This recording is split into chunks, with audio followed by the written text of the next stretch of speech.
A few years ago, almost everyone in the auto industry believed the future had already been decided. Gasoline cars were fading out.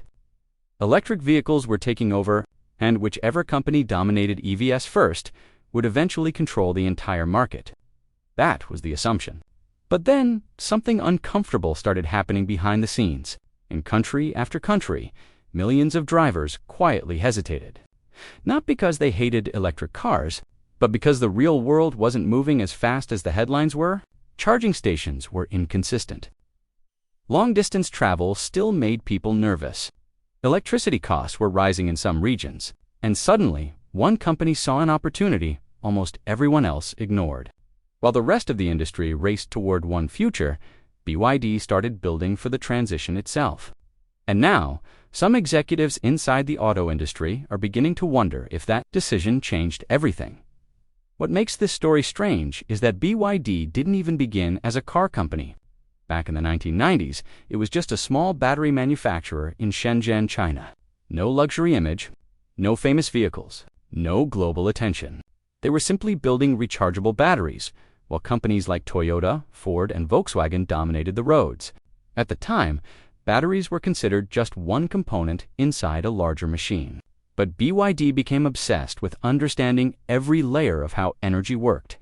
Not just storing it, controlling it, improving it, scaling it, and years later, that obsession would quietly become the company's biggest weapon. Because while most automakers focused on designing better cars, BYD was learning how to control the one thing every future vehicle would depend on: energy itself. At first, nobody really noticed the difference. In 2003, BYD entered the auto business and started making ordinary-looking sedans. Nothing revolutionary, nothing that scared competitors. But inside the company, something bigger was already forming. BYD wasn't trying to become another traditional car manufacturer. It was trying to build the entire system under one roof: batteries, motors, power control, software coordination. Instead of outsourcing the most important components, they wanted direct control over all of them. That decision sounded expensive and risky at the time, but years later, it would allow them to move faster than companies much larger than them. Then came the moment that changed their direction completely. Around the late 2000s, the entire world became obsessed with electric vehicles. Governments pushed EV incentives, investors poured billions into battery startups, and automakers began announcing fully electric futures almost every month. But BYD noticed something others were ignoring. Most customers weren't fully ready to abandon gasoline yet, especially outside major cities. In developing markets, charging infrastructure barely existed. In some places, even stable electricity was still a challenge. And that created a dangerous gap between the future companies were selling and the reality people were living. This is where BYD made a decision that looked surprisingly unfashionable at the time. Instead of betting everything on pure EVs, they doubled down on hybrids, not the old hybrids people associated with compromise. Something different. BYD started developing systems where the electric motor and gasoline engine worked together, almost like a single intelligent unit. For short daily drives, the vehicle could run mostly on electricity. Quiet, efficient, cheap to operate. But when longer trips became necessary, the gasoline engine stepped in without forcing drivers to stop and recharge. Suddenly, range anxiety disappeared without fully abandoning electrification.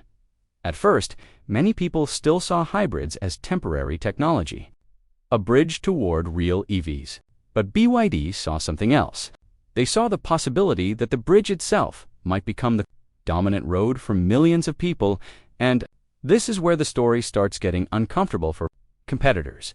Because while companies argued online about whether EVs or gasoline would win, BYD focused on something simpler: what ordinary drivers actually needed right now. Then the numbers started appearing. Fuel consumption levels that sounded unrealistic, extremely long driving ranges, lower operating costs. But the most important part wasn't just efficiency, it was coordination.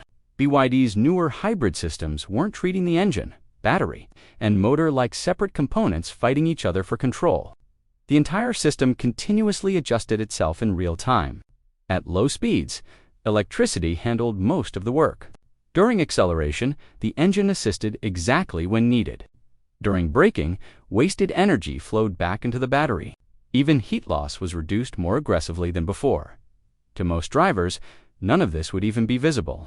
They would simply notice that the car felt smooth, while spending less money. And that's when some analysts began asking a bigger question. What happens if hybrid technology becomes so efficient that it starts delaying full EV adoption instead of accelerating it? Because suddenly, BYD wasn't competing only against gasoline cars anymore. It was pressuring EV companies to dot, especially Tesla. Tesla had spent years convincing the world that fully electric transportation was inevitable, and in many ways, they were right. But BYD was attacking the market from a completely different angle. Instead of asking customers to completely change their habits immediately, BYD offered something psychologically easier, a transition that didn't feel risky. And for millions of drivers, that mattered more than futuristic branding. But this still wasn't the company's biggest advantage. The real advantage was hidden much deeper. Inside the supply chain, most automakers depend heavily on external suppliers. One company builds the batteries, another develops electronics, another handles motors. But BYD kept bringing more and more production in-house. They built their own batteries, designed their own systems, controlled massive portions of manufacturing directly themselves, which meant something incredibly important during periods of global shortages and rising costs. They could move faster and cheaper than competitors relying on fragmented supply chains. That control also helped them lower prices aggressively, and this is where the industry pressure intensified, because advanced technology alone doesn't change markets. Affordable advanced technology does. For years, many consumers loved the idea of electric vehicles but couldn't justify the cost. BYD understood that emotional gap perfectly. Instead of chasing only premium buyers, they targeted the much larger middle market, people who wanted lower fuel costs and modern technology, without paying luxury-level prices. That strategy started working across multiple regions almost simultaneously in Europe. Stricter environmental rules increased demand for alternatives. In Southeast Asia and Latin America, affordability mattered more than brand prestige. In countries where charging infrastructure remained incomplete, hybrids suddenly looked practical instead of outdated. And little by little, the conversation inside the industry started changing, not publicly at first, but internally. Companies began realizing the future may not belong to one single technology after all, because the real world is messy. Different countries move at different speeds. Infrastructure develops unevenly. Consumers prioritize different things, and BYD's greatest strength may be that they built for that complexity while others built for a cleaner narrative. Now the company that once made small rechargeable batteries is expanding across global markets while competing directly against Tesla, Toyota, and traditional automakers all at once. And maybe the strangest part of this entire story is that BYD never actually tried to look revolutionary.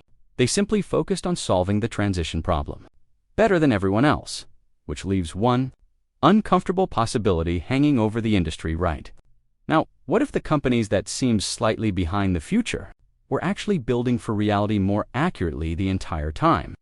That possibility becomes even more serious once you understand how fast the economics can change. For years, the car industry operated under a familiar rule. Advanced technology always came with a higher price.